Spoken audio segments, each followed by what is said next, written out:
ठिकाणी द्यायचं काम चाललंय, लोकांना औषध गोळ्यांपासून कसं परावृत्त करायचं.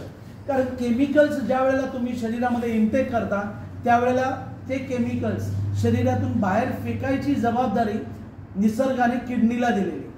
आणि या किडनी ज्या वेळेला तुम्ही बघा 99% जे हॉस्पिटलाइज झालेले पेशंट्स आहेत त्यांचं शेवटचं मृत्यूचं जे कारण असतं ते किडनी फेलियरचं असतं, की यांच्या किडनी फेल झाल्या आणि म्हणून यांचा जीव गमावा लागला. परंतु या किडनी फेल का झाल्या हे कोणी सांगत नाही.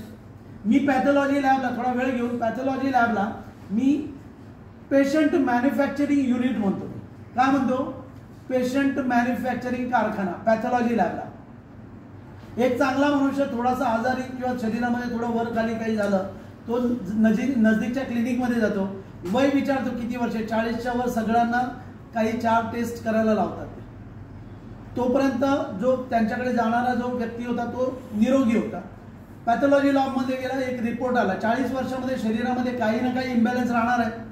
त्यालाही घाई आहे पेशंटला, किंवा ते विचारतो, त्यांनाच विचारतो बाई याच्यामध्ये काही गडबड तर नाही ना या रिपोर्टमध्ये.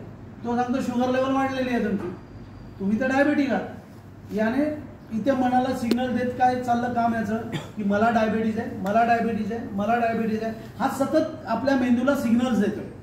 आणि आपल्या नातेवाईकांना पण तो फोन करून सांगतो तुम्हाला माहिती आहे का मला डायबिटीज आहे.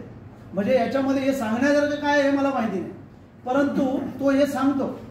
आणि सतत त्याची मानसिकता काय आहे की मला डायबिटीज झाला, आता संपलं सगळं. तुम्हाला सांगतो डायबिटीज हा रोगच नाही.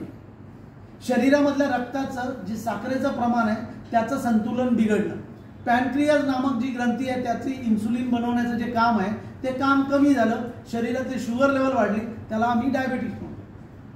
पण तुम्ही तुमचा आहार जर नियंत्रित केला तर 20 वर्ष तुम्हाला काही भीती नाही.